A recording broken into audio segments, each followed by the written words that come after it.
Maayong adlaw sa tanan nga lantaw, nagapaminaw, tanan nga mga kaigsuonan og labi na sa mga magtotoo diha kang Kristo.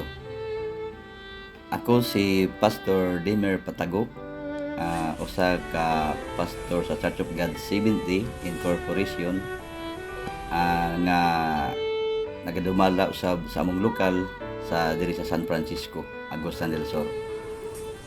So ang church nahimutang dito sa Barangay 4 o kini nga church mo ni siginlan og Church of God 70 under sa National Conference nga gipanguluhan sa ato ang Pastor Michael Barangot.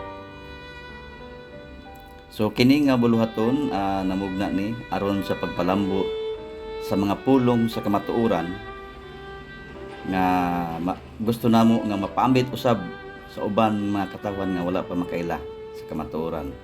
So usa ni siya ka maayong butang nga among ginahimo usab aron nga sa tuyo nga mapalambo ang pulong sa Ginoo. Tungod kay nagaingon sa 2 Timoteo 4:2 nga magwali ka sa pulong, magkugi ka sa panahon ug sa dili panahon. Magbadlong ka, magsaway ka, magtambag ka uban sa bugtos nga ka mapailubon og pagpanudlo. So muna siya nga namugna ni siya sa among YouTube channel o nabutang po sa among Facebook o sa Path of Prayer aron sa tuyo nga kini nga buluhaton mapalambo o malantaw sa uban ng mga katawan aron sa tuyo nga ang pulong sa Ginoo ila pod makatunan og ang kamatuoran usab ilang mabatnan.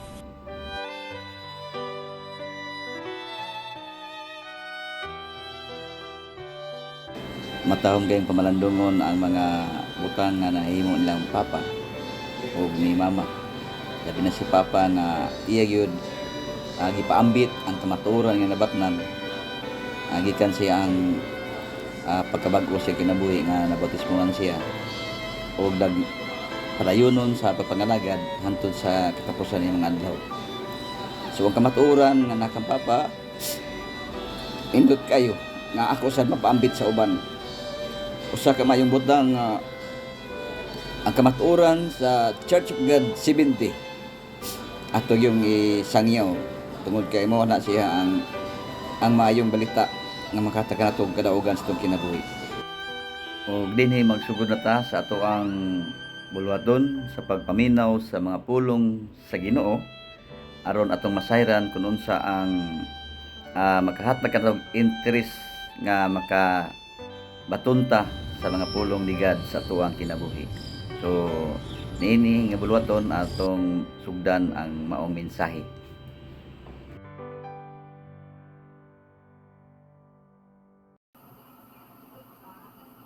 Mayong adlaw kanatong tanan. Kini ang pagpakaylap sa pulong sa Ginoo. So kini na bulwaton namugna ni para ang pulong sa Ginoo masangyaw sa tibuok kalibutan. Ug tungod sa iyang pagkamaayo, iyang iplastar ang iyang bulwaton ug hinaot ko nga kung kinsa ang usab-usab nga makalantaw niini makahatag kini kanimo og dakong idea kung sa atong buhaton aron natong kinabuhi adunay kasiguruhan. Mayong adlaw natong tanan mga kaigsuonan, mga magtotoo. Ang atong pagkatunan karon 5 kalakang bahin sa kaluwasan. Kining 5 kalakang usa ni siya nga atong malantaw sa angayan atong buhaton. Una, pagtuo, mao kana siya nga atong pagkatunan karon. Ikaduha, paghinulsol. Ikatulo, bautismo. Ikaupat, pagtuman sa mga sugo sa Dios. O ikalima, pagpasakop sa iyang iglesia. So diri atong makita atong malantaw kung unsa ang kinahanglanon sa tawo aron siya makaangkon o aron siya makaduol nga to sa itong buhi nga Dios. So unang tong pangutana, unsay buhaton aron ako maluwas? Unsay atong buhaton? So sumala sa Hebrehanon 11 bersikulo 6 nagaingon, o gawa sa pagtuo dili gayon mahimo ang pagpahimuot kaniya, kay ang moduol sa Dios kinahanglan gayud motuo nga mao siya, ug nga siya mao ang mabalos sa mga nagapangita kaniya. So una, kinahanglan nga doon natin pagtuo nga dunay Dios. Mutuo ta nga dunay Dios nagbuhat sa langit ug sa yuta. Mutuo ta nga dunay Dios naghatag og ginhawa sa tanang mga tao. Mutuo ta nga dunay Dios nga namatay ug nabanhaw para kanatong tanan. Ug mutuo ta nga dunay Dios nga magbabalos sa mga nagapangita kaniya. So usa na siya nga ato ang lantawon nga ang atong kinabuhi atong malantaw nga usa ta nga iyang hinimo nining kalibutana. Sumala sa buhat 16:31 o sila miingon, tumuo ka sa Ginoong Hesukristo ug maluwas ka, ikaw ug ang imong panimalay. So kinahanglan nga doon natin pagtuo. Doon natin pagtuo nga doon ay Diyos nga manluluwas. Doon ay Diyos nga makagahom sa tanan. Kung nag-iingon sa buhat 16:31 nga tumuo ka sa Ginoong Hesukristo. Atong tuhuan nga doon ay Diyos sa ato ang kinabuhi. So giingon sa Juan 3:16 ang atong sinati nga bersikulo. Nagaingon diha, kay gigugma sa Dios ang kalibutan sa pagkaagi nga gihatag niya ang iyang anak nga bugtong aron ang tanan nga motuo kaniya dili mawala kundi may kinabuhi nga walay katapusan.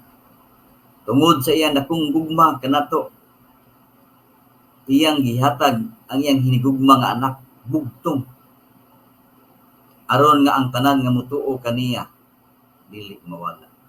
Dili siya gusto nga malaglag taning kalibutana.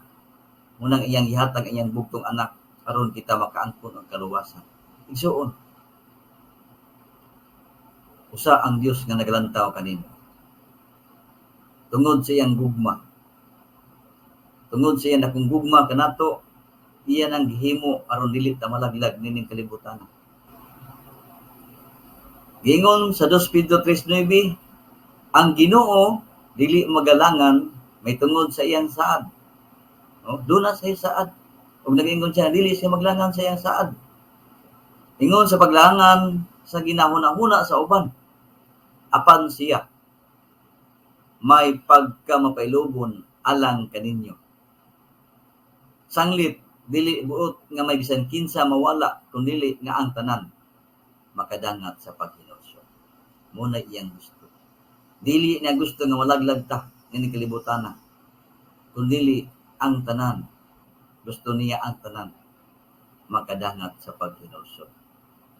Atong nalantaw, atong makita nga ang Dios dako ug gugma kanato. Dako siya gugma kanato. Gusto niya nga dili ta mawala, dili ta malaglag. Gusto niya nga makadangat ta sa paghinulsyo. Una siya nga siya mao ang grasya nga niabot nining kalibutana. Sumala pa sa Episodos 8, kay tungod sa grasya naluwas kamo, pinaagi sa pagtuo. Grasya, tungod sa grasya sa Dios. Naluwas ta. Ug kana dili gikan sa inyong kagalingon, kini hatag sa Dios. Hatag sa Dios. No? Ang kaluwasan nga atong mabatnan kung kita adunay pagtuo ngadto kaniya, mo kining grasya nga gihatag niya kanato. Sumala sa Episodos bersikulo 8, nga tungod sa grasya naluwas kamo, pinaagi sa pagtuo. Isuon, doon na ba kita pagtuo ngadto kaniya? Muna siya makutana ngatong malantaw sa tuwang kinabuhi. Ang Dios dakong gugma ug munang niabot siya nining kalibutana. Siya ang grasya nga niabot sa tuwang kinabuhi nga pinaagi kaniya makaangkon tagkaluwasan. Hebrehanon 2:9 nagaingon, apan nakita nato ang himong ubos og yutay lamang kaysa mga manulunda. Bisan si Jesus tungod sa pag-antos sa kamatayon, gipurong-purongan sa himaya ug kadungganan aron nga tungod sa grasya sa Dios pagatilawan niya ang kamatayon alang sa tagsa. Igsuon, dili lalim ang iyang ginahimo. Sa giingon sa Hebrehanon, gitilawan niya ang kamatayon aron ang kasatagsa maluwas. Ingon ana ang gihimo sa Dios para kanatong tanan. Ingon ni ana ang gihimo sa Dios tungod kay dako siya gugma para kanato. Igsuon kuno na kay pagtuo sa ligi nga ang Dios muduol kanimo. Ablihi ang imong kasing-kasing, pasudla siya sa imong kinabuhi. Tuhui nga dunay Dios nga mudawat kanimo luyo sa atong pagkamakasala. Ang Dios nagugma kanatong tanan. Ang Dios naglantaw kanato para ang atong kinabuhi dunay kasiguruhan. Busa igsuon nining adlaw ako